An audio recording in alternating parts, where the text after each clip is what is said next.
আওয়ামী লীগের কার্যক্রম স্থগিত রয়েছে। শেষ পর্যন্ত যদি আমাদের মৃত্যু হয়, আমরা আমাদের স্বাধীনতা সার্বভৌমত্বের প্রশ্নে কোনো আপোষ করব না।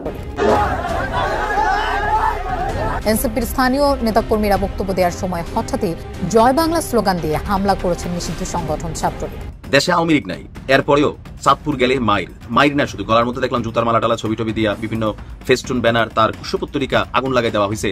তো এই নাসিরউদ্দিন পাটোয়ারির কেন এই পরিণতি? ভাই, আওয়ামী লীগ না থাকতে এই অবস্থা, আর আসলে কি হবে?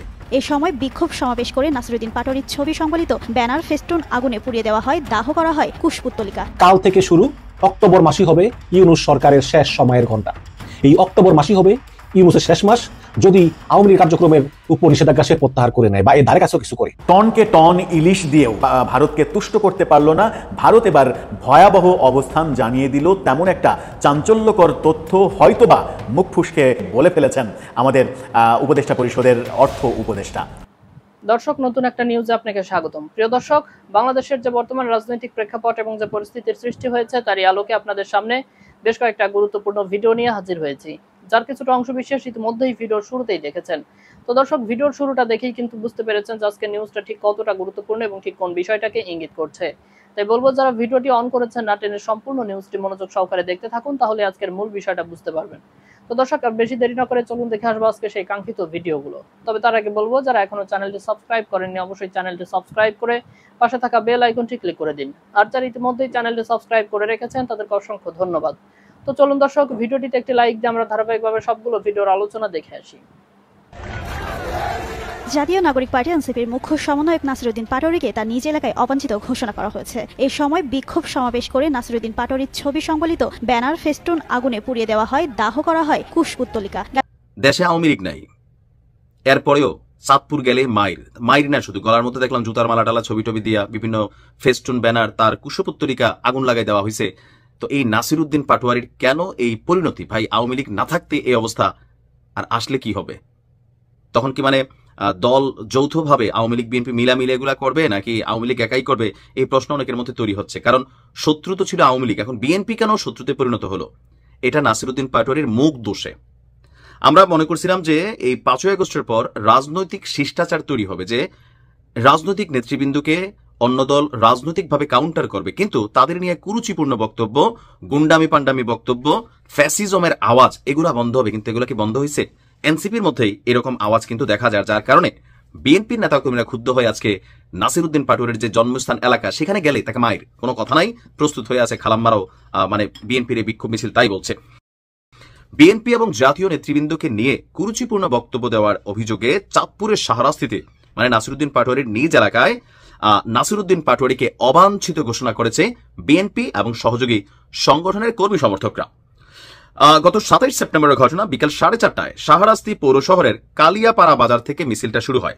এরপর চাঁদপুর কুমিল্লা আঞ্চলিক মহাসড়ক প্রদক্ষিণ শেষে শাহরাস্তি গেইট দোয়াভাঙ্গা এলাকায় গিয়ে শেষ হয়। এতে বিএনপির স্থানীয় নেতাকর্মী ছাড়াও ক্ষুব্ধ জনতা অংশ নেন। সমাবেশে অংশগ্রহণকারীরা নাসিরউদ্দিন পাটোয়ারিকে অবাঞ্ছিত ঘোষণা করেন এবং তার কুশপুত্তলিকা দাহ করেন।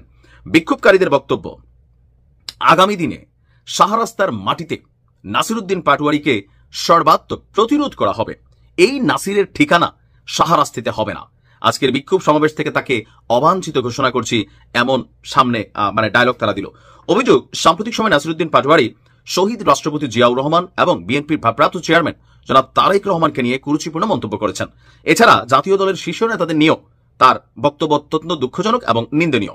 তাদের অভিযোগ, নাসির রাজনৈতিক ভবিষ্যৎ গড়ার প্রয়াসে দায়িত্বজ্ঞানহীনভাবে বক্তব্য দিচ্ছেন। জাতীয় ইস্যুতে মত প্রকাশের নামে বিএনপি নেতাদের নিয়ে অশ্রাব্য মন্তব্য করে নিজেকে বিতর্কিত করেছেন, আর এতে বিএনপি নেতাকর্মীদের হৃদয় ক্ষতবিক্ষত করেছেন। আর ভবিষ্যতে এগুলা করলে কঠিন তাকে সাইজ করা হবে। এখন আসলে কি নাসিরউদ্দিন পাটোয়ারি এমন বক্তব্য দেয়? এনসিপির মধ্যে আপনি দেখবেন কিছুটা তো সাবেক ছাত্রলীগ আওয়াজ তো এটা চলে আসে, একটা রাজনৈতিক বিষয়ে কাউন্টার করবে, মন্তব্য করবে। পোলাপেন মানুষ, ইয়াং, শরীরে ব্লাড অনেক উত্তেজিত, তবে অতিরিক্ত উত্তেজনার কারণে দলটাই নাই হয়ে যাচ্ছে। দেখেন এখন কি বিপিনের দলের সাথে যোগ দিচ্ছে। এদের এই পরিণতি কেন হয়েছে? এই নাসিরউদ্দিন পাটোয়ারিদের মতন কিছু নেতা আছেন, তাদের অধ্যত্বপূর্ণ কিছু বক্তব্য আছে, যে আমার যারা পছন্দ হচ্ছে না তাকে ফাইরা ফেলবো, সিরা ফেলবো, নির্বাচন হতে দিব না, এটা হবে না সেটা হবে না, গুন্ডামি পান্ডামি টাইপের অনেক বক্তব্য চলে আসে। তো এগুলা কি মানুষ পছন্দ করছে কিনা? দেখেন রাজনৈতিকভাবে বিএনপির নেতারা অপছন্দ করছে, আওয়ামী লীগের সাথে শত্রুতা, সেটা পরে, কিন্তু আম জনতা এই ধরনের অ্যাক্টিভিটিস গুলোকে আসলে পছন্দ করে না। যদি করতো তাহলে এনসিপির অবস্থান আকাশচুম্বী হয়ে যেত, কিন্তু এখন কই পৌঁছে গেছে। সো নাসিরউদ্দিন পাটোয়ারিদের আমি চাই, শুধু তারা না, যে রাজনৈতিক বিপরীত দল মত জাতীয় নেতা যারা আছেন তাদের সম্পর্কে আপনি বক্তব্য দিন। ভাই দেখেন, আওয়ামী লীগ নিয়ে বঙ্গবন্ধু নিয়ে কথা বলা খুবই সোজা। এতদিন জিয়াউর রহমান নিয়ে বলা সোজা ছিল, জামাতের নিয়ে বলা সোজা ছিল, তখন আওয়ামী লীগ বলতো, তাই না, মন যাচ্ছে তাই বলতো, জিয়াউর রহমান রে মানে যাচ্ছে তাই, তখন কিন্তু ভাষা প্রয়োগ করতো। এখন দেখেন বঙ্গবন্ধু নিয়ে হচ্ছে, সিস্টেম বদলাইছে, শুধু সিস্টেমটা বদলাইছে, নাম বদলাইছে, কিন্তু পরিবর্তন আছে কোনো কিছুই নাই। আবার কখনো আওয়ামী লীগ আসবে, যে এরা যা করতেছে ধরে ধরে সবগুলো রিপিটাবে, মারবে, আবার আওয়ামী লীগ রিপিটাবে। মানে এগুলোই কি বাংলাদেশে চলবে, নাকি পরিবর্তন কিছু হবে? আর যদি হয় কারা করবে? মানুষের আশা প্রত্যাশা ছিল এই এনসিপির প্রতি। যে দেখেন এই হান্নান মাসুদ চাঁদাবাজদের এক ধরনের নেতা হয়ে গেছে সে। কেন? কারণ কয়েক মাস আগে চাঁদাবাজির অভিযোগে একটা থানা থেকে যাদেরকে ছাড়াইছে, ওই চাঁদাবাজ আবার ধরা গেছে, কালকে আরো 4 চাঁদাবাজ সে পয়দা করছে। এরা তো এখন লুটপাটে জড়িত হয়ে গেছে অনেক জায়গায়। আপনি হাসনাত আব্দুল্লাহরে আমার কাছে এখনো মনে হচ্ছে লাইনে আছে, তাসলিম যারা লাইনে আছে, সার্জিসও হয়তো লাইনে আছে, তার বিরুদ্ধে ওরকম অভিযোগ নাই, কিন্তু অনেকের নামই তো আছে যারা নেতৃত্বের জায়গায় গেছে, নিজেরা খায় নাই, বাট তলে যারা আছে দায়িত্বশীল এরা তো খাইছে। এগুলা মানুষের কাছে অগ্রহণযোগ্যতা পাওয়া গেছে, এখান থেকে ফিরে আসা যাবে না। নতুন যে পরিবর্তনের আশাটা করছিল, আমরাও একটু আশাবাদী ছিলাম, কিন্তু এখন মনে হচ্ছে দেশটাই ডিস্টার্ব, না চেয়ার ডিস্টার্ব, নাকি ক্ষমতায় বসলে সব পাইয়া বসে, আল্লাহ ভালো জানে। পরিবর্তন চাই, শ্রদ্ধার। টনকে টন ইলিশ দিয়েও পূজাতে ইলিশের মহাসমারোহ তৈরি করার পরেও বাংলাদেশ সরকার ভারত সরকারের মন জয় করতে পারল না, অর্থাৎ ইলিশগুলো বৃথা চলে গেল। ইলিশে মন জয় করা গেল না, ইলিশ ভারতকে তুষ্ট করতে পারল না। ভারত এবার ভয়াবহ অবস্থান জানিয়ে দিল, তেমন একটা চাঞ্চল্যকর তথ্য হয়তোবা মুখ ফসকে বলে ফেলেছেন আমাদের উপদেষ্টা পরিষদের অর্থ উপদেষ্টা ভারত সম্পর্কে, ভারত বাংলাদেশ সম্পর্কে কি ভাবছে, কি সিদ্ধান্ত, নতুন সিদ্ধান্ত নিয়েছে, বাংলাদেশে কোনো পণ্য রপ্তানি করবে কি করবে না, সেই ব্যাপারে যে তথ্যটা বলে ফেললেন, আমার মনে হয় যে মুখ ফসকেই বলে ফেলেছেন, সেটা বাংলাদেশের জন্য ভয়াবহ হতে পারে। অর্থ উপদেষ্টা জানালেন ভারত সিদ্ধান্ত নিয়েছে বাংলাদেশে চাল রপ্তানি করবে না। তাহলে কোন পরিণতির দিকে যাচ্ছি আমরা? কি বলছেন তিনি? চ্যানেল 24 এই চাঞ্চল্যকর ব্যাপারটা তুলে নিয়ে এসেছে। তারা বলছে, তাদের শিরোনামে, পার্শ্ববর্তী দেশ থেকে হঠাৎ বলছে চাল দেবে না অর্থ উপদেষ্টা। পার্শ্ববর্তী দেশ মিন করেছেন তিনি, ভারতের নাম নেননি। এটা একটা খুবই সিগনিফিক্যান্ট একটা উদাহরণ হতে পারে বাংলাদেশ সরকারের অন্যান্য উপদেষ্টাদের, এমনকি প্রধান উপদেষ্টার ব্যাপারেও, যে তিনি দেশের নাম উল্লেখ না করে বলেছেন, যেন ব্যাপারটা দ্বিপাক্ষীয় সম্পর্কের ক্ষেত্রে আরও বিরূপ প্রতিক্রিয়া না তৈরি করে। কিন্তু আমাদের প্রধান উপদেষ্টা সহ বিভিন্ন উপদেষ্টারা যেভাবে ভারতের নাম নিয়ে ভারত বিদ্বেষী কথাবার্তা বলেছেন গত 13-14 মাস ব্যাপী, তাতে ভারতের ক্ষিপ্ত হওয়ার প্রচুর কারণ নিশ্চয়ই রয়েছে। সম্প্রতি আমেরিকা সফরে জামাতের নায়েবে আমির ভারতের সঙ্গে যুদ্ধের যে প্রসঙ্গ টেনে এনে নিজেদের মুক্তিযুদ্ধ সাজার যে বয়ানটা দিয়েছেন, সেটা ভারতের জন্য একটা বড় বার্তা হতে পারে। এবং সেই বার্তার পরিপ্রেক্ষিতেই ভারত জানিয়ে দিল কিনা যে চাল রপ্তানি তারা করবে না, অর্থাৎ বাংলাদেশে তারা চাল বিক্রি করবে না, চাল দেবে না। তার মানে বাংলাদেশে খাদ্য সংকটে যেন দেশ না পড়ে, এই কারণে অন্য কোনো দেশের, তৃতীয় চতুর্থ অন্য কোনো দেশের উপরে নির্ভর করতে হবে। কি বলছেন তিনি? খবরে যেটা বলা হচ্ছে, তিনি অবশ্য স্বীকার করছেন না যে চালের ঘাটতি রয়েছে, তিনি বলছেন পর্যাপ্ত মজুদ রয়েছে। সেটা বলার পরেও আবার এই বাস্তবতা স্বীকার করেছেন। দেশে চালের পর্যাপ্ত মজুদ আছে জানিয়ে অর্থ উপদেষ্টা সালেউদ্দিন আহমেদ বলেছেন, তবে পার্শ্ববর্তী দেশ থেকে হঠাৎ বলছে চাল তারা দেবে না, এতে কিছুটা অনিশ্চয়তা তৈরি হয়েছে। তিনি স্বীকার করছেন যে অনিশ্চয়তা তৈরি হয়েছে, তাই আতপ চাল কেনার অনুমোদন দেয়া হয়েছে। আতপ চাল মিয়ানমার, থাইল্যান্ড, ভিয়েতনাম থেকে আনা হতে পারে ওপেন টেন্ডারের মাধ্যমে, অর্থাৎ ভারতের বিকল্প জায়গা সরকার ইতিমধ্যে খোঁজা শুরু করেছে, সেটা মায়ানমার, থাইল্যান্ড, ভিয়েতনাম, এই বাজারগুলো তারা দেখবে বলে অর্থ উপদেষ্টা জানাচ্ছেন। প্রথম কথা হলো, এটা ডক্টর ইউনূসের বক্তব্য নয়, বলতেছেন গৌতম দাস। শুধু এটা ইউনূসের বক্তব্য নয় তাই নয়, এই প্রসঙ্গে বক্তব্যের মূল কথাও নয়, শিরোনামও নয়। এখন এমন শিরোনাম দেখে অনেকেই ভীত বা হতাশ। আমি মনে করি এগুলো ভিউ খোরদের শয়তানি, জার্নালিজমের আবর্জনা বা কলঙ্ক। তবুও তর্কের খাতিরে ধরেই নেই যারা ভীত হতাশ, তাদের জন্য বলি, মনোযোগ দিয়ে শোনেন। যদি কোনো কারণে হঠাৎ আওয়ামী লীগের কার্যক্রমের উপর নিষেধাজ্ঞা তুলে নেবার মতো বা তার ধারে কাছেও কোনো সরকারের নির্দেশ আসে, তবে কাল থেকে শুরু অক্টোবর মাসই হবে ইউনূস সরকারের শেষ সময়ের ঘন্টা। এই অক্টোবর মাসই হবে ইউনূসের শেষ মাস, যদি আওয়ামী লীগ কার্যক্রমের উপর নিষেধাজ্ঞা সে প্রত্যাহার করে নেয় বা এর ধারে কাছেও কিছু করে। সবকিছু ঠাট্টা মশকরা বা হালকা ভিউ করে আলাপ নয়, কিছু জিনিস আছে খুবই খুবই ভারী। তো গৌতম দাসের কথা থেকে আমরা দুটো জিনিস পাই। একটা হচ্ছে, এটা ইউনূস বলেননি যে আওয়ামী লীগের কার্যক্রম পুনর্শাসন করা হবে, এটা পত্রিকার টুইস্টেড শিরোনাম। দ্বিতীয়ত, যদি এটা ইউনূস করেও থাকে, যে ইউনূস সিদ্ধান্ত নিল যে আওয়ামী লীগের উপর থেকে স্থগিতাদেশ প্রত্যাহার করে নিবে, তাহলে এই অক্টোবরই হবে ইউনূসের শেষ মাস। প্রবল গণ আন্দোলনে বা দ্বিতীয় গণঅভ্যুত্থানে ইউনূসের পতন হবে। দর্শক, আসলে কিন্তু এটা ইউনূস বলেননি। গতকালকে দিনভর ডক্টর ইউনূসের অনেক সমালোচনা হয়েছে। গণ অধিকার পরিষদের সাধারণ সম্পাদক রাশেদ খান ইউনূসকে বলেছেন যে আপনি তাহলে আওয়ামী লীগের দায়িত্ব নিন।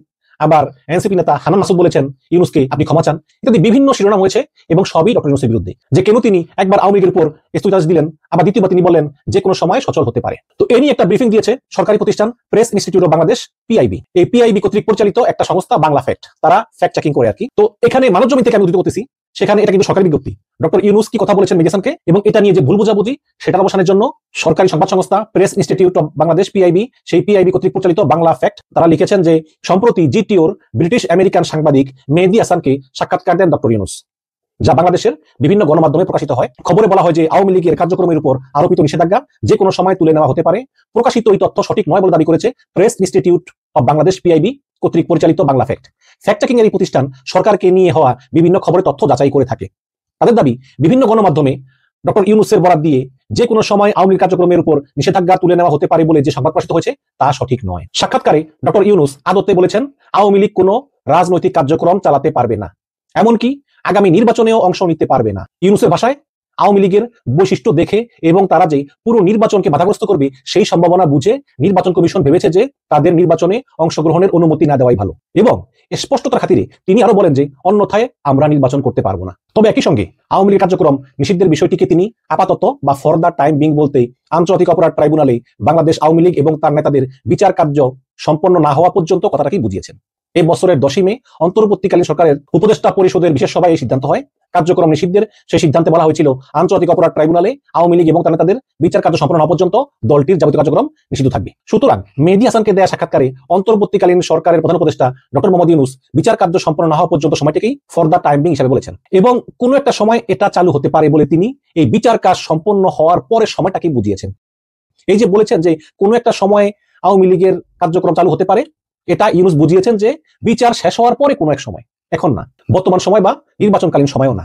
বাংলা ফ্যাক্ট কর্তৃক আলোচিত সাক্ষাৎকারের প্রাসঙ্গিক অংশের ইংরেজি ট্রান্সক্রিপ্ট এবং এর হুবহু অনুবাদও তুলে ধরা হয়েছে। দর্শক, তাহলে আমরা ক্লিয়ার হলাম। বিশেষ করে লেখক এবং কলামিস্ট গৌতম দাসও বলেছেন যে ডক্টর ইউনূসের কথা বলেননি, তিনি পুরো ইন্টারভিউটা শুনেছেন এবং বলেছেন ডক্টর ইউনূসের কথা বলেননি, শিরোনামকে টুইস্ট করা হয়েছে ভিউ বেশি পাওয়ার জন্য।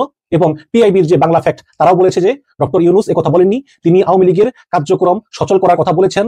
আন্তর্জাতিক অপরাধ ট্রাইব্যুনালে দল হিসাবে আওয়ামী লীগের বিচার হওয়ার পর এবং আওয়ামী লীগের গণহত্যার বিচার হওয়ার পরই সিদ্ধান্ত আসতে পারে যে এটা চালু হবে কি হবে না, বর্তমান সময় না এবং নিকট ভবিষ্যতে কোনো সময় না, এর পরবর্তীতে ভবিষ্যতে, দূর ভবিষ্যতে কোনো এক সময়। এবং দর্শক, আপনারা এও জানেন যে আসলে তো সহজ না। যদি ইউনূস সরকার কোনো কারণে এই আওয়ামী লীগকে নির্বাচন অংশগ্রহণ করতে দেয় এবং আওয়ামী লীগের কার্যক্রম সচল করার ঘোষণা দেয়, তাহলে কিন্তু জামাত ইসলাম, এনসিপি এরা বসে থাকবে না এবং বিএনপির একটা বড় অংশ কিন্তু এর বিরুদ্ধে আন্দোলনে নামবে। কারণ বিএনপির যে তৃণমূলের নেতাকর্মীরা আছে তারা কিন্তু অত্যন্ত নির্যাতিত এবং তারা এই আওয়ামী লীগের ব্যাপারে বিএনপির হাইকমান্ড চাইলেও তাদের কথা শুনবে না, তারা রাস্তায় আন্দোলনে নামবে। যেখানে 1 বছরের বেশি সময় আগে একটা প্রবল গণহত্যা হয়েছে, সেই গণহত্যার রক্তের দাগ এখনো শুকায় নাই, সেই আওয়ামী লীগকে আবার এর ভিতরে পুনর্বাসন করা হবে, কার্যক্রম সচল করা হবে, এটা সম্ভব না। যদিও মানবজমিন থেকে প্রকাশিত খবর আমরা জানি যে মার্কিন যুক্তরাষ্ট্র এবং যুক্তরাজ্য তারা শেখ হাসিনার কাছে প্রস্তাব দিয়েছিল যে যেহেতু আপনার বিরুদ্ধে গণহত্যার অভিযোগ সেগুলো প্রমাণিত এবং প্রায় শত শত অডিও ট্যাপ, সাক্ষী, ভিডিও এই সমস্ত প্রমাণিত, অনেক আওয়ামী লীগেরা বলে যে 7.6 রাইফেল তো পুলিশ ব্যবহার করে না, তাহলে এই রাইফেলের গুলিকে আন্দোলনকারীরা মারা গেল কিভাবে? আমি বারে বারে বলেছি যে এই আওয়ামী লীগ লোকেরা এত প্রমাণ ছড়ায়। 7.62 রাইফেল 2023 সালে সরকারি ক্রয় আদেশের মাধ্যমে চীন থেকে কিনে আনা হয়েছে, চট্টগ্রাম বন্দর থেকে খালাস করা হয়েছে এবং অসংখ্য ভিডিও ফুটেজে 7.62 mm চাইনিজ মারণাস্ত্র পুলিশের কাছে দেখা গিয়েছে এবং পুলিশ গুলি করেছে, বিডিআর এর কাছে দেখা গিয়েছে গুলি করেছে, এরকম শত শত ফুটেজ আছে। তারপর আওয়ামী লীগ ওই মিথ্যা কথাগুলো বলবে। এখন বলে যে উপদেষ্টা সাকত সাহেব বলেছেন যে 7.62 রাইফেল তো পুলিশের কাছে থাকার কথা না, এটা তো মারণাস্ত্র, এটা তো সেনাবাহিনী ব্যবহার করে, তাহলে এটা পুলিশের কাছে এলো কিভাবে? এই কথারই কাটসাট করে আওয়ামী লীগ গুজব ছড়াচ্ছে। এতে কোনো সন্দেহ নাই যে শেখ হাসিনা এবং তার কাছের কিছু লোকের নির্দেশেই police, army, RAB, Chhatra League, Jubo League এই গণহত্যা চালিয়েছে। দর্শক, আমি আশা করছি সবগুলো ভিডিওই আপনি মনোযোগ সহকারে দেখেছেন। সেই সাথে দর্শক, এই ভিডিওগুলো সম্পর্কিত যদি কোনো তথ্য বা মতামত থাকে তাহলে তো অবশ্যই কমেন্ট করে জানিয়ে দিন। এতক্ষণ সাথে থাকার জন্য ধন্যবাদ। নিউজটি শেষ করছে এখানেই, ফিরছে আগামী ভিডিওতে নতুন কোনো টপিক নিয়ে। আল্লাহ হাফেজ।